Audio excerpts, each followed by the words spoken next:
التقلبات المناخيه اللي احنا بنعيشها بشكل عام، ده بحسب معظم الجامعات الدوليه عملت دراسات واكدت اللي احنا فيه ده من عدم توازن في النظام البيئي كان سببه الانسان على مدار ال50 سنه اللي فاتت. الاستخدام الرشيد دايما للموارد والتصميم البيئي او التخطيط البيئي في مرحله قبله كان بيضمن دايما حته التوازن في العناصر البيئيه، بيضمن حق الاجيال الجايه في الموارد اللي موجوده دلوقتي. يعني ايه مدن الجيل الرابع؟ يعني ايه مدينه مستدامه؟ ببساطه شديده الفرق بين مدينه مستدامه ومدينه نمطيه زي الفرق بين مبنى مستدام ومبنى نمطي. مثلا مشروع زي لافيدا، وانا بشكر طبعا المصمم المعماري بتاعه لان هو ابدع في النقطه دي، ودي نتكلم عنها في وقتها ان هو ازاي حول المبنى من مبنى نمطي لمبنى مستدام. طبعا المهندس اشرف مصطفى طبعا يعني اخ وصديق عزيز على المستوى الانساني والمستوى الشخصي، ومغامر لان هو دايما بيدور على كل جديد. ازاي تخلي وحدتك التجاريه توفر لك 35% زياده عن مصروفاتها في المستقبل؟ انا معاكم رضوان الجندي، سينيور بيربيرتي كونسلتنت من شركه اركانيا للتطوير والانشاءات. معانا النهارده دكتور علاء العيشي، استاذ مساعد كليه الهندسه جامعه المنصوره، استشاري هندسي لرئيس جامعه المنصوره، وطبعا استشاري معماري لشركه اركانيا للتطوير والانشاءات. طبعا دكتور علاء غني عن التعريف، يعني خبره كبيره جدا في مجال التصميمات المعماريه. منورنا مشرفنا يا دكتور والله. اشكرك على التقديمه الجميله دي، واهلا وسهلا بيكم. انا دايما ببقى فخور بالتعاون مع شركه اركانيا وتعاون مثمر دايما، بتمنى لهم دايما التوفيق وان شاء الله حوار ممتع ان شاء الله. ان شاء الله، شرف لينا والله يا دكتور. طبعا دكتور زي ما حضرتك شايف واحنا كلنا معاصرين ده التقلبات المناخيه اللي احنا بنعيشها بشكل عام، اللي بتشمل تغيرات في درجات الحراره وتقلبات في درجات الحراره، يعني في ظواهر طبيعيه بقت مميته، يعني ظواهر طبيعيه بس ما بقتش طبيعيه. الظواهر جويه زي الاعاصير والفيضانات والسيول، الزلازل. طبعا كل ده بيأثر على البيئة بشكل عام وعلى الإنسان بشكل خاص، وده بحسب معظم الجامعات الدولية اللي عملت دراسات أكدت اللي احنا فيه ده من عدم توازن في النظام البيئي كان سببه الإنسان على مدار ال50 سنة اللي فاتوا. طب ازاي؟ بسبب عدم الاستخدام الجيد للموارد البيئية في خلال 50 سنة اللي فاتوا، مما أدى لظاهرة الاحتباس الحراري. طبعا يعني أكيد الكل عارفها. انحصار للموارد، النواتج السنوية الحيوانية والزراعية، وانحصار الموارد البيئية، مما أدى في الآخر زي ما احنا قلنا في الأول عدم توازن في النظام البيئي. فمحتاجين حضرتك تكلمنا عن التوجه الدولي بالنسبة للموضوع ده في الفترة اللي فاتت. هو طبعا كلام حضرتك كله مظبوط، ودي للأسف نتائج سلبية لسلوكيات خاطئة.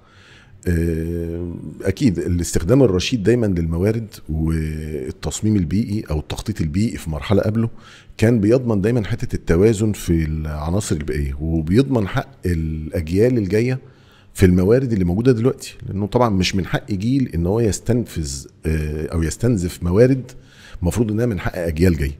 ودي باختصار شديد هي دي فكره الاستدامه. معنى كلمه استدامه انه الحفاظ على الموارد الحاليه للأجيال القادمة وترشيد استهلاك الموارد، وأهم من ضمن أنواع الموارد الطاقة. ومعظم المشاكل اللي انت ذكرتها مشكلتها دايما متعلقة بالطاقة، يعني مشكلة التلوث، الانبعاث الحراري، الضوضاء، كل الحاجات دي في الآخر ليها علاقة بشكل أو آخر بالطاقة.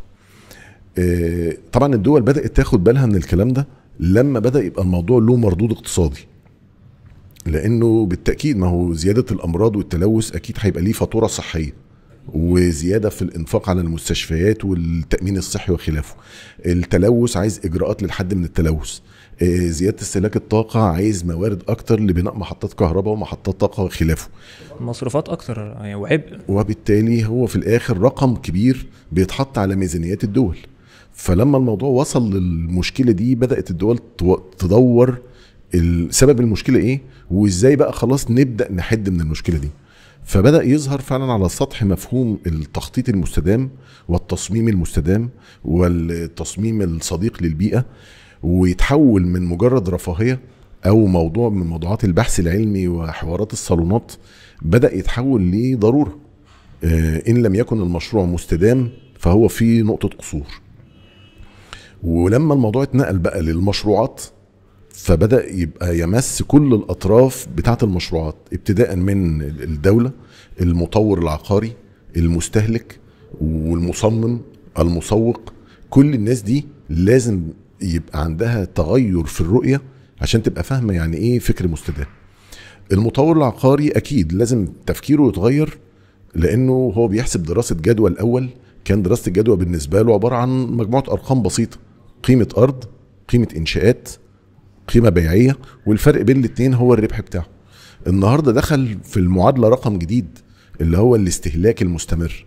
كل ما قدرت تقلل فاتوره الاستهلاك المستمر او يعني تكلفه الاستهلاك على مدى عمر المبنى، كل ما قدرت تقلل من التكلفه الاجماليه. هو كان المطور بيبقى عنده زي ما حضرتك قلت كده، يعني المصروفات الصيانات بس الدوريه، مش نمطيه التقليديه المعتاده. بالظبط. لكن النهارده ظهر في المعادله رقم مهم جدا وبدا يزيد بشكل مزعج، اللي هو فاتوره الطاقه. كان زمان استهلاك الكهرباء، استهلاك الطاقه، عشان الاضاءه الطبيعيه، التهويه الطبيعيه، ان انا انزل بدرجه الحراره لدرجه الحراره المريحه حراريا، الكلام ده كان تكلفته بسيطه. النهارده بقى ازمه الموارد وازمه الطاقه وارتفاع الاسعار، الموضوع ده لا بقى رقم مؤثر جدا يعني. فبقى المطور العقاري الناجح بقى لازم ياخد باله من ده، انه يراعي انه يبقى في نقطه قوه عنده، ان التصميم تصميم مستدام. على الطرف الاخر اللي هو بيخاطبه هو المستهلك. فالمستهلك كمان بقى كتير من الناس بقى عندها الوعي ده، ان هو بيشتري في مشروع معين ما عادش بيبص على الرقم الاولاني او الرقم المباشر اللي هو قيمة المتر بكام ويقارنه بالمشروعات اللي جنبه، لا بدأ يسأل عن الارقام التالية. انا بعد ما اشتريت وشطبت عملية التشغيل الاوبريتنج على كل شهر فاتورة الكهرباء بتاعتي بقد ايه، لو عندي مشاكل بيئية زي التلوث او الضوضاء هحلها، بس هحلها بكام، لو عندي ضعف في مستوى الاضاءة هحله بس هستهلك كهرباء قد ايه. مظبوط. لو انا في توجيه سلبي ودرجة حرارة عالية واشعاع شمسي قوي هخفض درجة الحرارة بس على حساب مين. فالارقام دي لما بدأت تتجمع قدامه بدأ يقارن بين مشروع مستدام هيوفر له في فاتورة الاستهلاك الدورية دي ومشروع غير مستدام وما خدش العوامل دي في اعتباره. فهو بقى عنده كوست مبدئي جايز يكون اقل، لكن على مستوى التشغيل طول عمر المبنى هو هيفضل يدفع فاتورة الخطأ ده مدى الحياة. ده لو هو مش مستدام طبعا. على النقيض اللي بيتعامل مع مشروع مستدام او بيفضل الاستثمار في مشروع مستدام، هو كده جايز يكون دفع اكتر بس مرة واحدة، لكنه جنى ثمار القرار ده على مدى حياته ومدى حياة المبنى، لانه خلاص فاتورة الاستهلاك هتقل بشكل كبير. والدليل على كده النهارده ان الموضوع حتى مش على مستوى المستهلكين الافراد اللي زي وزيك واللي بيشتري محل او بيشتري مكتب او بيشتري شقه، ده بدا النهارده يبقى فيه شركات وبنوك وبراندات عالميه بقت من معايير التفضيل عندها مدى استدامه المبنى. هل المبنى ده مستدام راعى المعايير دي ولا لا؟ اولا علشان التشغيل، هو عاوز الفراغات الاوت دور، الناس بتفضل النهارده الفراغات الاوت دور، بتفضل الحياه الصحيه، فهو بيدور على العميل بتاعه. رقم 2 الجانب المادي، هو بيدور برضه انا مش هبقى فرحان ان النهارده اشتريت بمبلغ اقل بنسبه بسيطه، لكني على المدى الطويل هستهلك فاتوره ضخمه جدا مع زياده اسعار الطاقه. فحتى في براندات كتير جدا بقى النهارده من معايير التقييم بتاعتها هو المبنى خد في اعتباره البعد البيئي ولا لا. والطرف الثالث هو المصمم بقى مبدع التوليفه دي اللي لازم يكون على قدر عالي من القناعه ومن المهاره انه ازاي يصمم المبنى بشكل مستدام. وطبعا معماريين كتير طبعا يعني واذا كنا هنتكلم على تطبيق مباشر في شركه اركانيا، فمثلا مشروع زي لافيدا، وانا بشكر طبعا المصمم المعماري بتاعه لانه هو ابدع في النقطه دي، ودي نتكلم عنها في وقتها ان هو ازاي يحول المبنى من مبنى نمطي لمبنى مستدام. هو يمكن اكون انا عاصرت يعني معظم النقط اللي حضرتك اتكلمت فيها دي بالنسبه لمشروع لافيدا، في ان احنا ازاي اصلا نوصل للعميل فكره الاستدامه. ويمكن ده بعد توفيق ربنا ومساعده التيم المعماري طبعا وتيم الماركتنج، ان احنا قدرنا نوصل للعميل يعني ايه ليد سيرتيفيكت او يعني ايه الاستدامه، وازاي ان احنا يعني لما تكون الليد سيرتيفيكت عندنا، ودي اللي طبعا هنتكلم عليها بعد شويه، ان الليد سيرتيفيكت دي عامل اساسي عندنا في تنفيذ المشروع. هتقدم للعميل عائد استثماري وعائد مالي اكبر مما يكون يعني مبنى نمطي زي ما حضرتك قلت كده في الاول، يعني مش مبنى مستدام. وفي نفس الوقت كنا بندعم، يعني بندعم ده، يعني بندعم الكلام اللي احنا بنقوله للعميل ده بدراسات الجدوى زي ما حضرتك قلت برضو. وده برضو اللي هيأثر في الاخر، يعني او اثر البناء المستدام ده هيبان في الاخر في تقليل النفايات، هيساعد في يعني في انتاج طاقه متجدده اكتر، تقليل في الغازات المنبعثه برضو. مظبوط. وخلينا اقول ان هو مش بشكل منعزل عن المدينه اللي هو فيها. هو اللي ساعد على تحقيق كل الاهداف دي هو ان المبنى اصلا في مدينه من مدن الجيل الرابع. بالظبط. وده ياخدنا في حته انه ان الدوله بقت متبنيه الفكر المستدام بشكل واضح جدا، وده يشجع، المفروض ان هو يشجع المطور العقاري والمستهلك العقاري لما يلاقي الدوله مهتمه بالكلام ده قولا وفعلا، مش مجرد كلام. ويخلينا برضو نتكلم بسرعه كده عن يعني ايه مدن الجيل الرابع ويعني ايه مدينه مستدامه. ببساطة شديدة الفرق بين مدينة مستدامة ومدينة نمطية زي الفرق بين مبنى مستدام ومبنى نمطي. هو مبنى أو هي مدينة أخذت في اعتبارها المعايير البيئية بهدف إنها ترفع كمان من المعايير الإنسانية. فلما تكون مدينة صديقة للبيئة هي بالتأكيد هتأدي خدمة أفضل للإنسان، هتوفر له يعني نسبة فراغات أكبر، نصيب الفرد من المسطحات الخضراء أكبر، نسبة التلوث أقل، مسطحات الشوارع والفراغات المفتوحة أكبر بكتير جدا، الكثافات البنائية والكثافات السكانية ومعدلات حركة المرور، كل العوامل دي بالتأكيد هي أقل وأقرب للمعايير المثالية اللي الإنسان بيدور عليه، واللي بتشجعه على أنه ياخد القرار أنه يشتري في مدينة جديدة ما يشتريش في مدينة قديمة. يعني قصد حضرتك أن الاستدامة بشكل عام هي يعني تعني الريادة؟ طبعا هو الاستدامة نمط حياة، ولما اتنقلت لمجال العمارة والعمران والتخطيط بقى ليها معايير للقياس. كلمة الريادة طبعا هي أول كلمة ليدرشيب، أول حرف منها ال ده اللي هو بتاع الليد هو أسلوب للقياس اللي بيه بنقدر نحكم على مبنى أو مجموعة من المباني إلى أي مدى قدرت تحقق ترشيد الطاقة، وبالتالي إلى أي مدى قربت من تحقيق مفهوم الاستدامة. وطبعا الليد اللي يتعمق فيه طبعا مش عايزين ندوش الناس بتفاصيل كتير، هيلاقي ان في معايير كتير للليد، حوالي 6 معايير، وبيتقسموا لمجموعه معايير فرعيه كتير، وكل معيار ليه درجه، وكمان التقييم له اكتر من درجه. في عندنا الليد بلاتينيوم والليد جولد والليد سيلفر والليد يدوق على قد الاعتماد.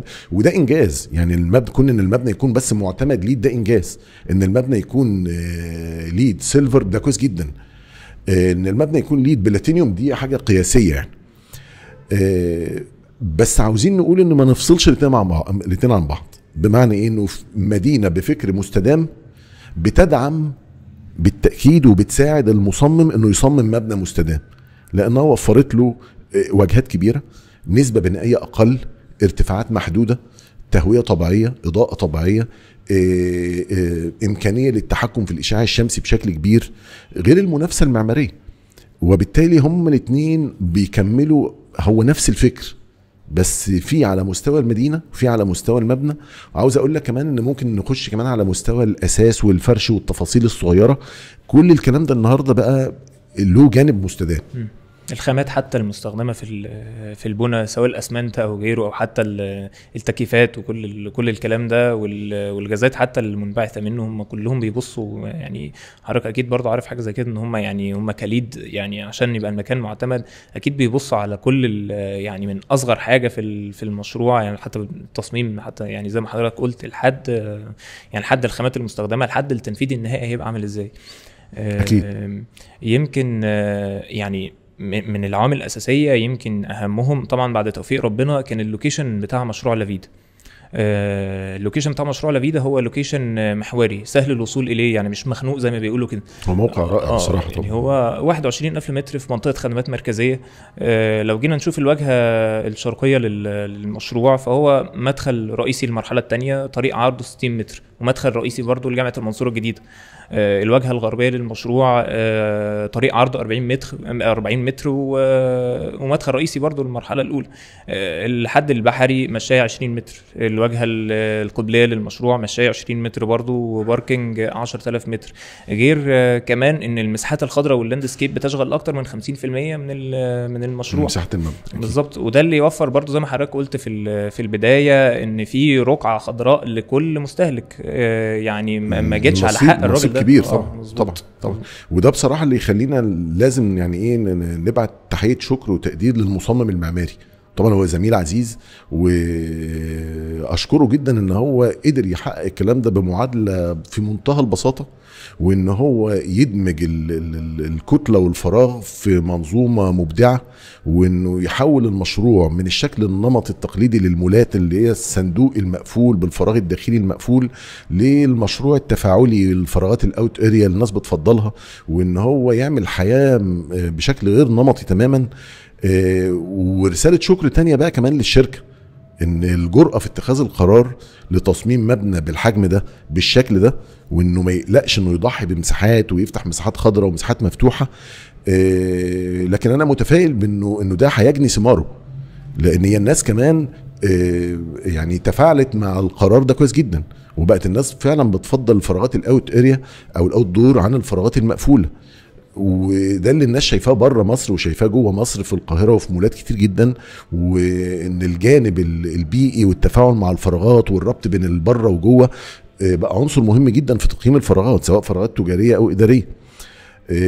اضف لكده كمان بقى ان هو كمان استفاد جدا من مقومات الارض، انه قدر يعمل توجيه معين لشكل الكتل والفراغات اللي يحقق بيها مرونه كامله، يوفر بيها الحركة الآلية كتير، يعتمد بشكل كبير جدا على حركة البني آدم، يوفر التهوية الطبيعية والإضاءة الطبيعية، يقلل من استهلاك الطاقة بأنه يوجه الفراغات بشكل ما يدخلش الإشعاع الشمسي بنسبة كبيرة داخل الفراغات الإدارية، يعمل شادو بشكل كويس، طبعا مخارج للتهوية. وده بالتالي سهل المهمة على كل اللي جاي بعد كده. هو احنا مش بنقول ان احنا هنمنع الاضاءه الطبيعيه تماما، الاضاءه الصناعيه تماما، او مش هنستهلك تكييف تماما، لكن بالتاكيد انا لما بستهلك تكييف هيخفض درجه الحراره من 30 ل 26 غير لما استخدم تكييف هيخفض درجه الحراره من 40 ل 26. فانا بديله ايه؟ انا بقرب له نص المشوار. قيس على كده بقى كل العناصر البيئيه، وده اللي مشروع لافيدا قدر يعمله سواء على مستوى الوحدات الإدارية أو الوحدات الفندقية أو الوحدات التجارية.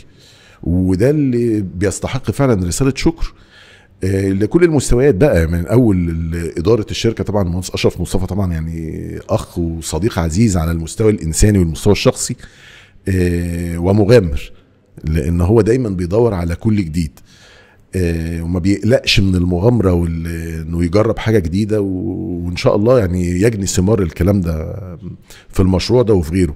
زائد فريق العمل، يعني فريق العمل بقى سواء فريق العمل الهندسي على مستوى التصميمات المعمارية المبدعة دي او التصميمات الداخلية واللاندسكيب، او فريق العمل في مجال التسويق انه ازاي يستوعب المستجدات دي ويبدأ يتكلم مع الناس فيها.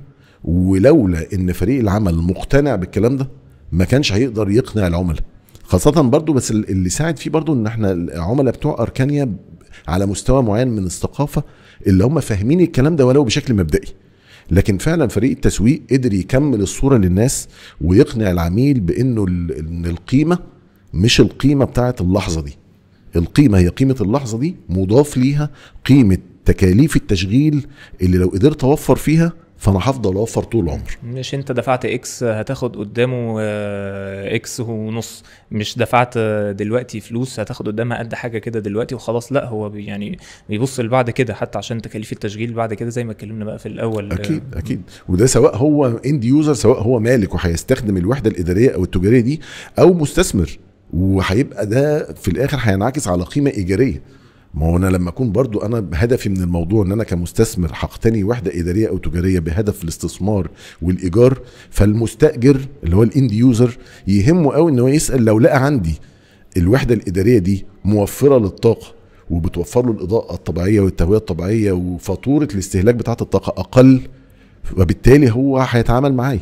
هتجيب له يعني هتجيب له براند برضه كويس يعني. بالزبط. يعني البراند لما هيجي كويس يعني سعر يعني عائد ايجاري اعلى للمتر بشكل عام. يعني نقدر نقول انه وصلنا لنقطه اتفاق انه فاتوره الاستهلاك بقت مؤثر كبير جدا على اتخاذ القرار، سواء لشركات او لافراد وخلافه. ودي النقطه اللي كانت الشركه بتحاول توصلها للناس. النهارده دي بقت حقيقه. يعني زي ما قلنا في الاول كده ان في براندات وشركات، ده عنصر مهم جدا من عناصر التقييم. وعلى المستوى الفردي طبيعي ان هو العميل بيسال يعني بالبلدي خالص خالص وانبسط الموضوع. كان زمان حتى يعني ابائنا واخواتنا الكبار يسال والله الوحده دي بحري ولا قبلي، هي تفرق معاه ايه؟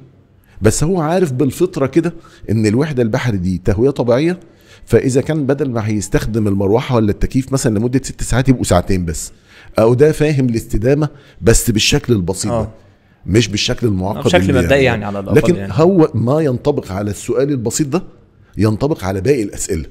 المبنى توجيهه ناجح ولا لا؟ استخدمت ازاز دبل ولا لا؟ استخدمت عناصر تقلل من التلوث وتقلل من الحراره ولا لا؟ وفرت لي اضاءه طبيعيه ولا لا؟ وفرت لي لاندسكيب، معدل استهلاك الميه، معدل استهلاك الطاقه. كل الاسئله الكتير دي في الاخر بتصب في انا عاوز اجابه سؤال واحد بس: فاتوره استهلاك الطاقه زيه زي المبنى النمطي ولا اقل من المبنى النمطي بنسبه تخليني اخد القرار؟ بالظبط. هتدفع شويه في الاول يعني نسبه معينه اعلى من المبنى النمطي، بس في وقت التكلفه التشغيليه فيما بعد. بس خلينا اقول انه جايز تدفع اكتر مره واحده بس بالظبط بسعر النهارده، لكن هتفضل تدفع اقل مدى الحياه. بالظبط. وفرت صحه، وفرت فلوس، وفرت وقت فيما بعد، ووفرت فرص استثمار. لانه زي ما انت اشتريت في مبنى مستدام، تاكد ان اللي هيجي ياجر منك او لو انت هتيجي تبيع هيفكر بنفس تفكيرك، وبالتالي هتبقى دي نقطه قوه ليك جدا وانت بتستثمر في القيمه دي بعد كده ان شاء الله. احنا يعني بنشكر حضرتك جدا، ويعني خبره كبيره جدا. يعني احنا لو قعدنا نتكلم من النهارده لبكره يعني الحديث هيطول مع حضرتك يعني. شكرا ليك يا دكتور، ونتشرف بحضرتك دايما. انا اللي بشكرك على الفرصه السعيده دي، وتشرفت دايما بالحوار معاك، وبتشرف دايما بالتعاون مع شركه اركانيا على كل المستويات. شرف لينا. شكرا يا دكتور. الله يخليك. العفو.